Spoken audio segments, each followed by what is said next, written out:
afternoon, ma'am. We are the students of Bachelor of Science in Business Administration, 4th year, enrolled in subject Personal Finance under the supervisions of Instructor Hannah N. Usman at Cotabato State University. As part of our subject requirements, we are conducting an interview activity that aims to learn from real-life experience of individual who demonstrate effective financial management and decision-making. So we would like to request your permissions to conduct a short video recorded interview, 3 to 6 minutes with you at your most convenient time. The interview will be focused on your personal insight and experience related to individual who has experienced borrowing from microfinance institutions or one puhunan. So please be assured that the interview will be used solemnly for academic purpose, and we will maintain your privacy and respect any information you prefer not to disclose. We would like to truly honored and grateful for your time and support in helping us learn from your valuable experience. So thank you very much for your kind and considerations. So I am the group leader of this interview, and my members is Igbuhay Clea Jane, and next is Kanaka Nor Haimin, Kasanbay Nor, Kudandinges Naima, Lucero Christine Joy, Lumantag Ben Ladin, Lumasag Gemma Rose, Makapar Fahima, and Makapendeg Mohammed. So we will start our interview. So good afternoon, Mrs. Tungkayo. So pwede ko po bang malaman yung background and occupations niyo po ngayon? Hello po, good afternoon. Ako po si Norhata Tungkayo. Nakatira sa may Sultan Kudarat, Sitio Golf de Lumangkab, Sultan Kudarat. Ang gawain ko po ay may sarili akong sari-sari store owner. Almost siguro magpo 5 years na. Then siguro ang natapos ko lang is vocational. Yun lang naman ang masasabi. So thank you so much, ma'am. Good afternoon po, Mrs. Tongkayo. So para po sa unang tanong, gaano na po ba kayo katagal na kliyente ng One Puhunan? Siguro aabutan ng 1 year kami. Magsa-second loan na rin ako.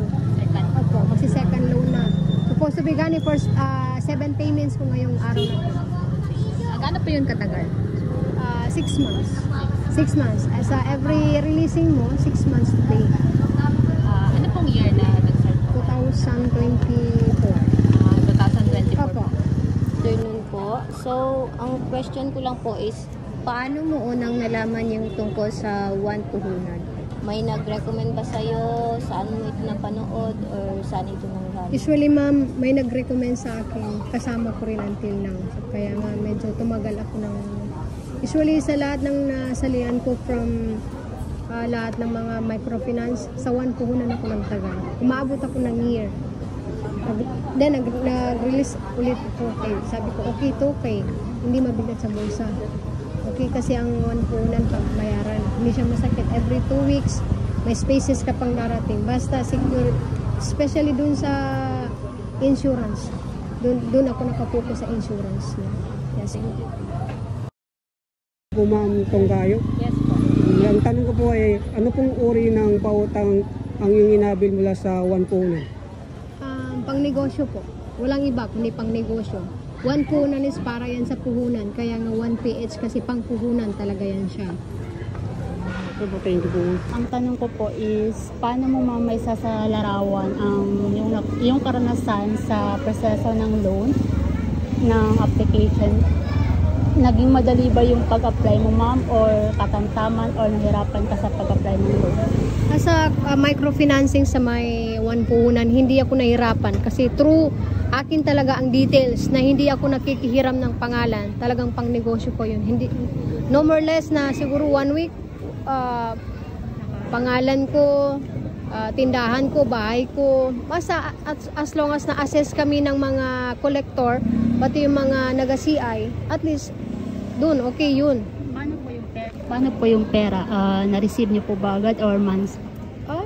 Pagka-interrogate sa amin ng CI, usually 3 to 5 days bago ang releasing. Siyempre, kailangan pa ng manager para makita yung bahay mo, tindahan mo, kung saan ba manggagaling or saan ba pwede gawin yung pera. Kasi pang negosyo talaga Kailangan yun. pa mag-visit muna. Opo, kailangan talaga mag-visit ng CI, collector, pati yung manager. Kasi bago ka as a One Puhunan member, bago ka makareceive ng pera is talagang may mga details talagang andyan ang collector, andyan ang taga-CI, andyan ang manager. Proof na talagang sa'yo yung kukunin mo as a pang-business mo talaga. Okay, so proceed po tayo ma'am sa question number 5, no? So, ma'am, nasiyahan ka po ba sa halagang ipinahiram sa'yo kumpara sa halaga ng iyong kailangan po? So, usually ma'am, sobra-sobra pa sa kasi ang sinasabi. Kasi bago ka kasi papasok dyan, pinapapili ka. May 9,000, 12,000, may 15, may 18, may 21. Pero nakadepende yan through ICCI ka na. Hindi po porket gusto mo ng 21,000 is hindi ka pwede dun sa loaning na yun, hindi ka talaga makakatanggap. Basta pang negosyo, start ka muna sa mababa. Kasi ang first loan ko dati 9,000 lang.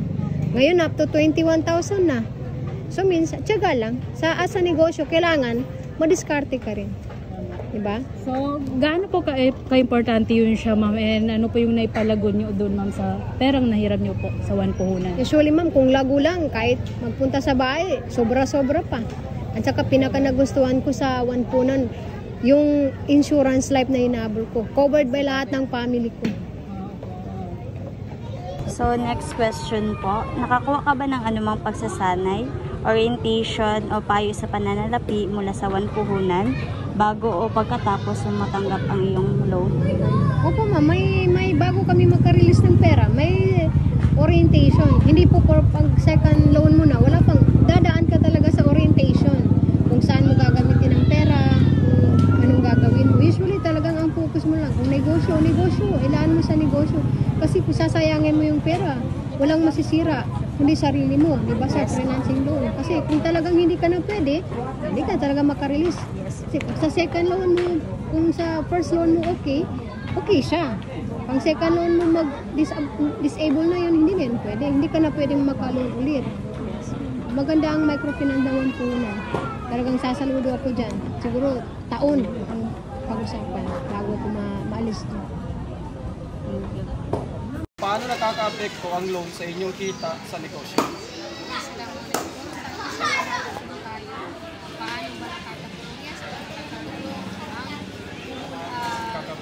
Nakaka-apekto po sa aming relationship. Kasi po nadadagdagan ang kita namin as long as nagagaan po kalaki. Ganun po yung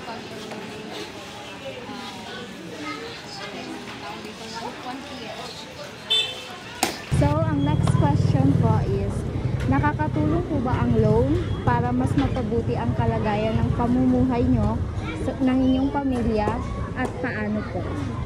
Kung nakakatulong man, sobra-sobra pa. Kasi kung sa adjustment ng payment, 2 weeks to pay ang payment. So, means makaroling pa masyado yung perang pang-kapital. Ang kagandaan kasi ng microfinance na 1 puhunan, hindi siya masakit sa bulsa. May spaces siya, 2 weeks to pay. Ay, imposible naman kung hindi mo mabibigyan ng time yun. Dapat kung kukuha ka doon, is talagang masettle talaga para sa tindahan, kasi para din sa pamilya. Diba? Thank you po.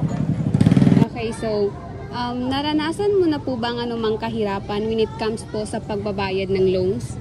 Never. Siguro, kung sa payments, ngayon, ang payments ko ngayon, 2-1. Pero, yun na gani, dapat, everyday, mag-ipon ka na. Kasi sa 2 weeks, imposible hindi ka makakasave sa benta mo.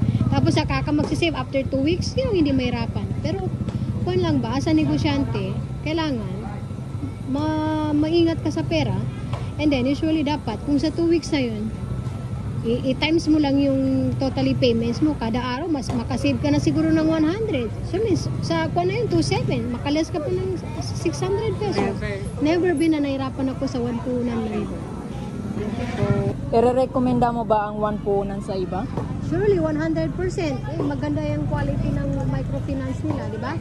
Actually, ma-endorse ko siya kay, siguro, kung mabilang lang endorsement, hindi lang siguro 10. Mas marami pa ako na-endorse na ibang tao sa microfinance na yun. Kasi siguro sa ganda ng servisyo nila, wala akong magiging problema dun. As long as magiging problema sa buhay, siguro wala na. Kung kapital, meron na akong pang-kapital, di ba? After 6 months, renewal na naman. Basta maganda lang ang record mo. Truth, totoong payable ka lang, walang problema sa loaning. Kasi may record ka dun sa kanila. Ma'am, meron po kami ibibigay na gift po. Unang pasasalamat namin sa pagbayad niyo po sa interview. Alam po namin na nagbigay rin po ng effort. Time po. Ayan po. Thank you so much. Ang dami pa namin na-train about 1 to 1. Thank you po. Thank you so much.